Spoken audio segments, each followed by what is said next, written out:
Nalika ako sa Pilipinas na ito. Nakabagan mo kami. Tingin mo kami ama sa pangalan ni Jesus. Tingin mo.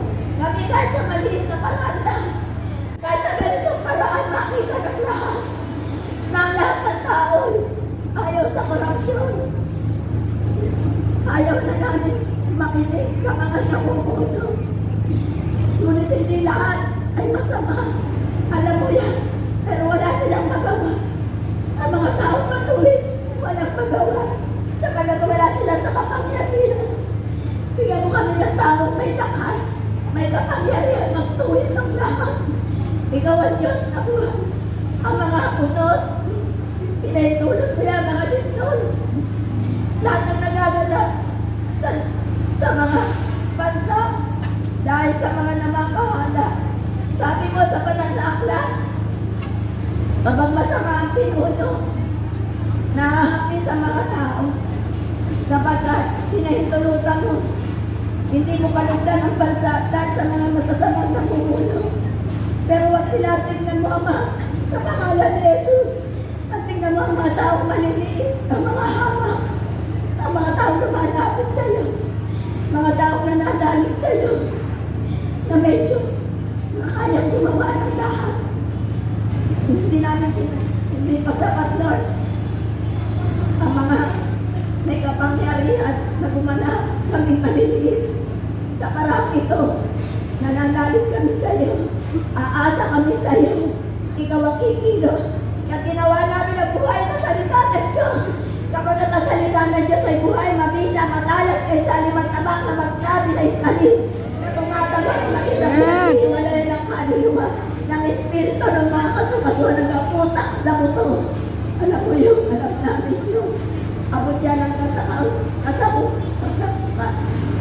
katawan ng tao. Kaya naman, sa pamagitan ng buhay na salita na tingala namin sa lugar na ito, ikilos ka para magiganti para sa amin. Yun ang hinihingi namin sa iyo, Ama. Maparusahan at dapat maparusahan sa pangalan ni Jesus. Amen! At sa amin na pagpapatawad. At ang lahat ng ito, hinihingi namin sa iyo, Ama, sa pangalan ni Jesus. Binigyan mo kami ng magandang panahon. Kung kami ng pag-uulibas dito sa amin. Naglahat sa Pedro Manila.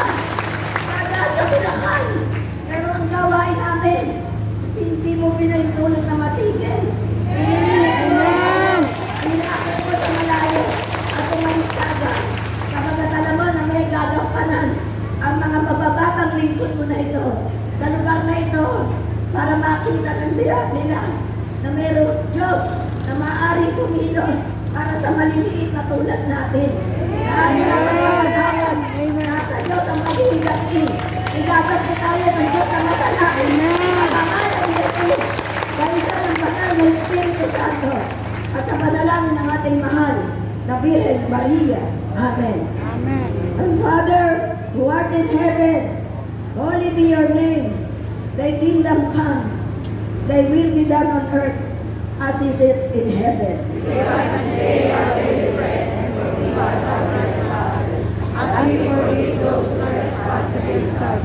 And lead us not into temptation, but deliver us from evil. Amen. Hail Mary, full of grace, the Lord is with you.